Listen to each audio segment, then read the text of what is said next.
नमस्कार दोस्तों, ज्ञान वाले बाबा यूट्यूब चैनल पर आपका स्वागत है। देखिए यहाँ पे अप्रैल से स्किल भी पूछेगी सरकार, जून में जारी रिपोर्ट होगा। और बिहार में जो जातीय जनगणना शुरू हुई है, नाम का है एबीसी और आगे क्या करते हैं आप, यह सब भी पूछेगी। जैसे बताया जा रहा है कि 2 लाख कर्मी इसमें जुटेंगे और 14 करोड़ अनुमानित आबादी है बिहार की, वो इसमें बताई जा रही है। इस सभी जो जातीय जनगणना के लिए 2 लाख कर्मी इसमें जुटेंगे, जो 14 करोड़ जो अनुमानित आबादी है उसके लिए, जो जिलावार जो है जातिगत आरक्षण के हिसाब से इसमें कैसे आपको किसकी जातिगणना मतलब शुरुआत होने वाली है। तो शनिवार से शुरू हो रही है और जातीय जनगणना क्रम में 2 चरणों में जो बताया जाए होने वाली जातीय जनगणना है, जो 7 से 21 जनवरी तक मकानों की गिनती भी होगी। और दूसरे चरण में जो 1 अप्रैल से 30 अप्रैल तक स्किल के साथ साथ लोगों को जो जाति की गिनती भी की जाएगी। और पूरी जाति जनगणना कराने में जो है 500 करोड़ रुपए खर्च होंगे। इसकी रिपोर्ट जून में जारी होगी। बिहार में रहने वाली 204 जातियों की गिनती की जा रही है। इससे पहले ब्रिटिश शासनकाल में 1931 में जातीय गणना हुई थी। इसके बाद बिहार में ऐसी कोई गणना नहीं हुई थी।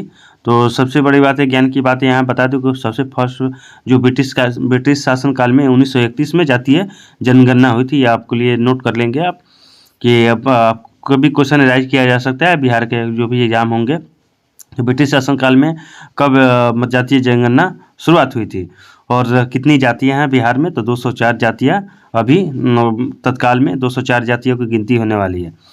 और इसके बाद जो 1931 के बाद मतलब कि कोई जनगणना नहीं हुई थी, जातीय जनगणना नहीं हुई थी। और केंद्र सरकार द्वारा 2011 में जनगणना कराई गई थी। उसके बाद आर्थिक सामाजिक सर्वेक्षण हुआ था, लेकिन इसका डेटा जारी नहीं किया गया। 2011 में मतलब जनगणना कराई गई थी, लेकिन आर्थिक सामाजिक सर्वेक्षण भी हुआ था साथ में, लेकिन कोई डेटा जारी मतलब कि केंद्र सरकार की तरफ से नहीं किया गया। शहरी क्षेत्र की तरह ग्रामीण क्षेत्र में भी वार्ड वाइज गणना होगी। वार्ड वार जो है निजी नक्शा तैयार किया जाएगा। और बताया जा रहा है कि 15 दिनों में इसको जो है मतलब कि इसके मकानों की गिनती होगी। और गिनती के लिए 700 जनसंख्या पर गणना ब्लॉक का गठन किया गया है। एक वार्ड में 700 अधिक जनसंख्या होने पर गणना उप ब्लॉक का गठन किया गया है। बेघर परिवारों की गिनती भी हो रही है। इसके अनुसार भविष्य में वार्डवार सरकार मकान बनाने योजना तैयार होगी। पहले चरण की गणना मैनुअल होगी और दूसरे चरण की गणना ऑनलाइन होगी। यदि कोई जाति नहीं बताता है तो अफसर उसे समझाएंगे। दूसरे चरण में ऑनलाइन होने की गणना में बड़ी समस्या आने की आशंका है।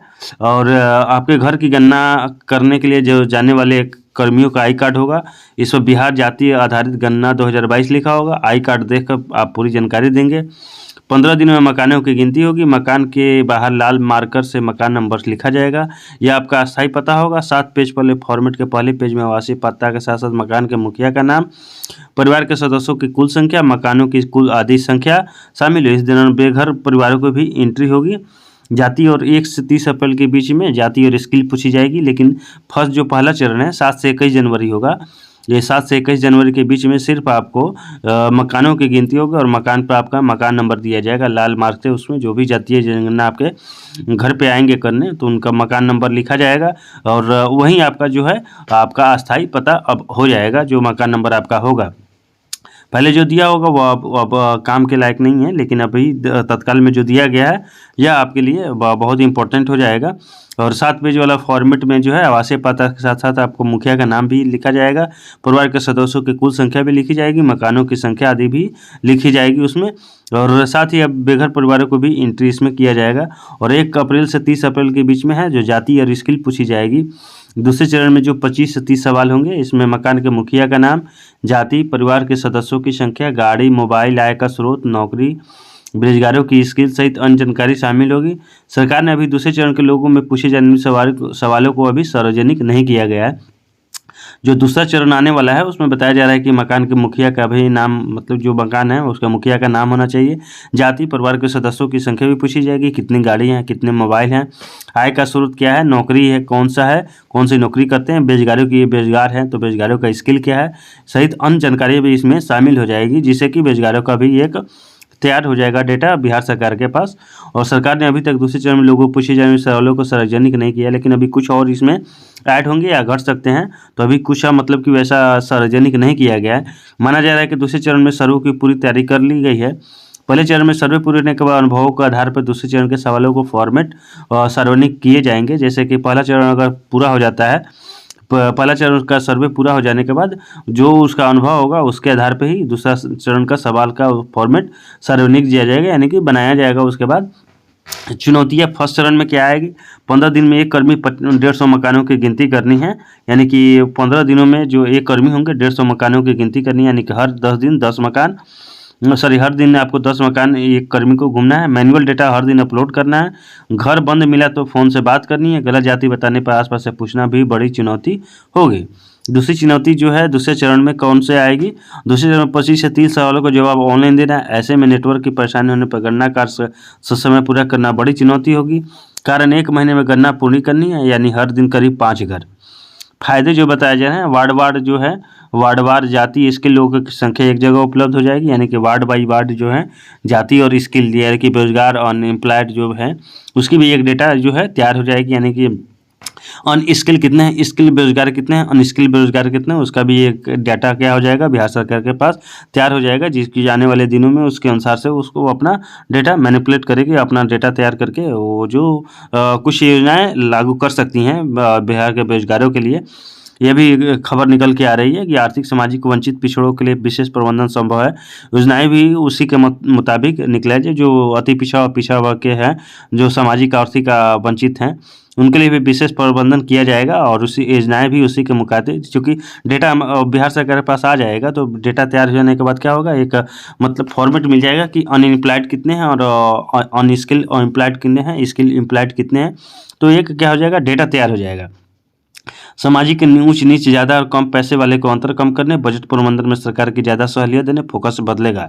आशंकाएं क्या जो व्यक्त की जा रही है, और शास्त्री एन के चौधरी जो हैं उन्होंने बताया कि मंडल कमीशन के बाद फिर राज्य में जातीय भावना फैल सकती है। इसकी राजनीतिक ध्रुवीकरण में सहूलियत तो होगी, लेकिन समाज बढ़ सकता है। समाजशास्त्री डीएम दिवाकर और राजीव कमल कहते हैं कि इससे वंचित लोग को आइडेंटिफाई करने में मदद मिलेगी, बस की राजनीतिकरण नहीं होना चाहिए। क्योंकि बिहार है, बिहार में हर एक चीज़ का राजनीतिकरण किया जाता है। और चूँकि बहुत ऐसे मतलब कि जो विपक्ष वाले हैं इनको मुद्दा बनाया जा रहा है जातिगत आरक्षण, चूँकि कुछ सभी पार्टियां मिलकर ही इसको मतलब कि जातिगत जातिवार गणना कराने के लिए विधानसभा और विधान परिषद में या पटल पर रखा गया था। तो सभी पार्टियों ने ये सहमति दी थी, लेकिन अब वर्तमान में जो है कुछ ऐसी पार्टियां विपक्ष की हैं जो इसका विरोध कर रही हैं। तो खैर जो भी हो, लेकिन शुरुआत हो चुकी है। कर्नाटक में ऐसी चूक ना हो। कर्नाटक में 2014 में भी जाति गणना शुरू की गई, लेकिन रिपोर्ट अभी तक सार्वजनिक नहीं हुई। गणना के बाद तय संख्या में 192 नई जातियां बढ़ गई, ऐसी थी जिसमें 10 ही लोग थे। गणना के समय कर्नाटक की संख्या 6.3 करोड़ थी, लेकिन 32 लाख इसमें शामिल ही नहीं हुए। नतीजा आबादी 5.98 करोड़ हो गई। नीतीश बोले जातीय जनगणना आर्थिक सर्वे से हर तबके में उत्थान में मदद मिलेगी। यहाँ देखिए, और नीतीश कुमार है एवं सुशील कुमार मोदी है।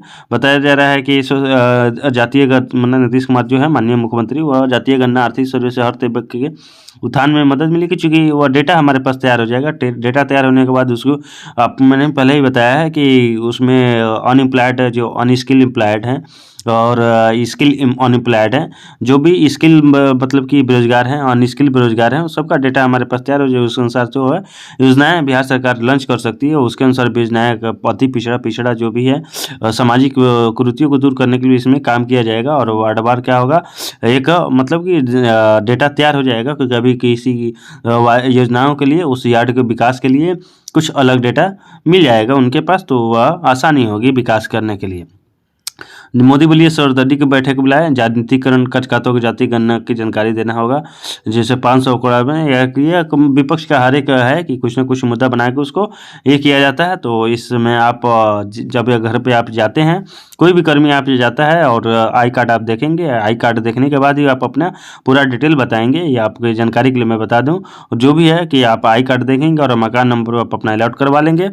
जैसे ही उसमें और दूसरी जो चरण है, दूसरा चरण 1 से 30 अप्रैल के बीच में होगा, तो वह सब भी आप क्या कर सकते हैं, ये कर सकते हैं। तो इसी तरह का मैं आपको ज्ञान देता रहता हूँ इस चैनल पे, तो चैनल को जरूर सब्सक्राइब कीजिएगा। और बहुत ही अच्छी इन्फॉर्मेशन आपको देता रहता हूँ, तो चैनल को जरूर सब्सक्राइब कीजिए।